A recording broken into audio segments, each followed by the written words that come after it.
संपूर्ण भारत की भूमि पर, संपूर्ण विश्व में आज भगवान कृष्ण, शालिग्राम जी भगवान और तुलसा मैया का मंगल विवाह हो रहा है। संपूर्ण विश्व में, पूरी भारत की भूमि पर पूरे सनातनी भाई बहन आज शालिग्राम जी के साथ में, लड्डू गोपाल जी के साथ में, भगवान नारायण के साथ में तुलसी जी का मंगल विवाह करेंगे। हम भी चाहते हैं कि आप भी मंगल विवाह करें, पर निवेदन है आप भी भीष्म पितामह जैसे आज भगवान से कह देना, भोलेनाथ मैं भी अपनी बुद्धि रूपी बेटी को तुझे समर्पित कर रहा हूँ। एक कर्मगति के कारण तू लूट गई, इतनी अच्छी थी, इतनी बढ़िया थी, पर केवल तेरे ललाट पर जो लिखा हुआ था, कर्म की गति का खेल लिखा हुआ था, उसने तुझे अच्छे से पूरा बना दिया।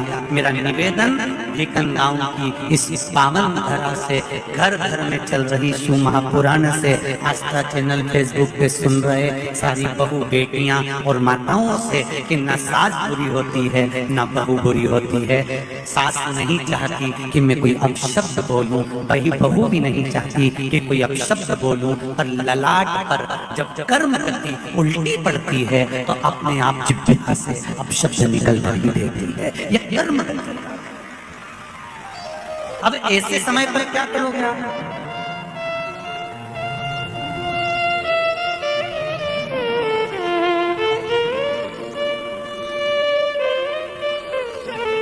ऐसे समय पर क्या किया जाए?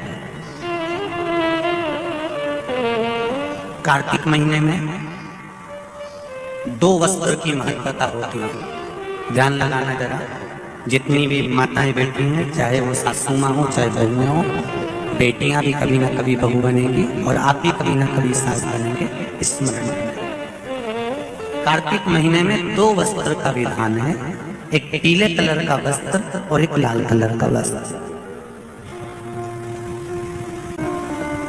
एक पीला वस्त्र है, एक लाल वस्त्र।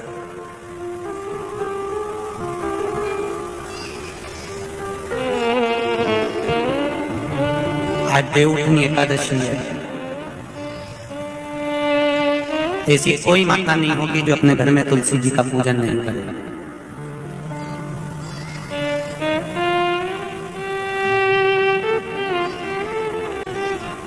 घर की माँ यदि आज देवउठनी एकादशी के दिन लाल वस्त्र, बैकुंठ, वैसे तो पचवीगन का महत्व बताया गया है स्कंद पुराण में, जो 5 दिन की चीजें होते हैं। आंवला मुनि से जो क्रम पचवीगन का चालू होता है, पूर्णिमा तक, बैकुंठ चतुर्दशी के क्रम तक, उसका जो महत्व, इन 5 दिनों की महत्वता वैसे स्कंद पुराण में कही गई है, पर आप समझें उसको। लाल वस्त्र अगर कार्तिक महीने में तुलसा महारानी पर ओढ़ाया जाता है और वही वस्त्र बाद में रख लिया जाता है संभाल कर, तो उस घर में किसी कर्म गति के कारण भी अगर अपशब्द निकल रहे होते हैं तो वो अपशब्द, वो वस्त्र रोक लेता है। वो वस्त्र रोक, कौन सा वस्त्र? लाल वस्त्र, पीला वस्त्र। इन 5 दिन में अगर तुलसा महारानी को चढ़ाया जाता है और उसको रखा जाता है, तो जिस नारी के गर्भ से संतान नहीं भी हो रही होती है, उसके कक्ष में अगर वो वस्त्र कुछ दिन तक रखा रहता है तो ये निश्चित आती है कि गर्भ ठहरना जरूर है। ये पीले वस्त्र के, लाल वस्त्र की महत्वता कार्तिक महीने में। अब कई माताएं कहती हैं कि हमारे पास में लाल वस्त्र नहीं है, हमारे पास में इतना नहीं है, तो लाल कलर का लच्छा भी तो आता है, नाड़ा। बोलो आता है कि नहीं आता? लाल, तुम्हारे घर में सिलाई करने का लाल कलर का धागा तो होगा ना कि नहीं होगा?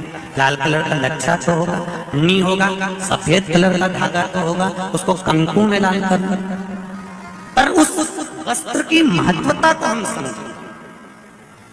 जैसे बांस की पिटारी में, ये तो तुम लोगों की परिभाषा है, आजकल की माताएं तो सुहाग का सामान प्लास्टिक की टोकरी में रख कर देती है, पर हमारे यहाँ नहीं लिखा कि प्लास्टिक की डलिया में सुहाग की सामग्री दो। हमारे यहाँ कहा कि जो वंश बढ़ावे, जो वंशकार होते हैं ना, बांस बनाने वाले होते हैं, वंशकार होते हैं, इनको तो तुम्हें रोज धन्यवाद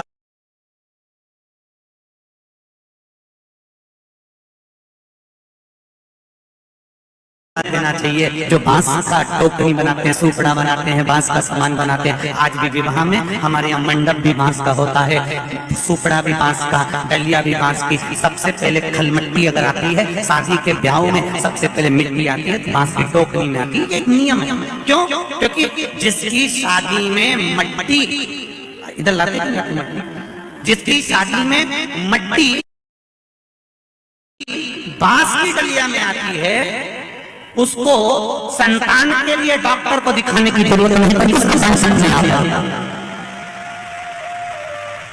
जिसकी शादी की शुरुआत प्लास्टिक की डलिया से होती है, फिर उसको टेस्ट भी करवाना ही पड़ता।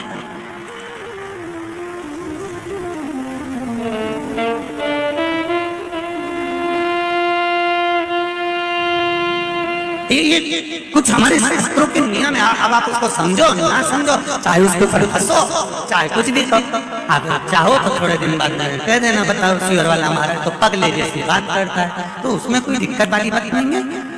पगले का अवार्ड हमको ही मिलने वाला है, उसमें कोई दिक्कत वाली बात नहीं। पर उसको समझो कि हमारे सनातन धर्म में ये वंशकार, बांस का सामान बनाने वाले, बांस की डलिया बनाने वाले, बांस का सुपड़ा बनाने वाले, सबसे पहले ये वंशकार हुए, फिर खवास नाई ये हुए, फिर चर्मकार हुए, जूता चप्पल बनाने वाले, फिर अन्य जितने जितने हमारे यहाँ, इनको लोग कहते हैं कि इनको हमारे यहाँ से हटा दिया, ऊंची जाति वालों ने इनको पीछे हटा दिया। कोई इनको पीछे हटाने वाला नहीं है। केवल तुम्हारी बुद्धि से लोग तुमको भ्रष्ट कर रहे हैं कि हमको नीचा दिखा रहे हैं, हमको ऊंचा दिखा रहा है। किसी जात में, किसी समाज में ये नहीं कहा गया कि इनको नीचा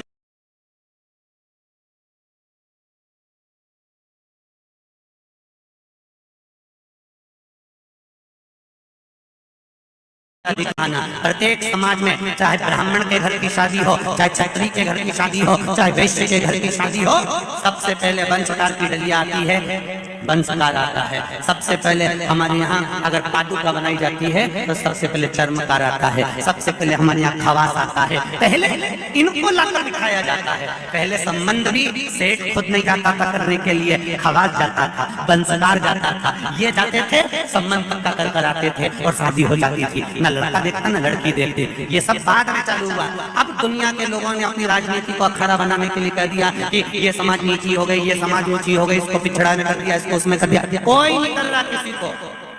भगवान की ये पोथी रखी है शिव महापुराण की, जिस पे रखी है, इसके 4 पाए, 1 2 3 और ये 4, ब्राह्मण क्षत्रिय वैश्य शूद्र, ये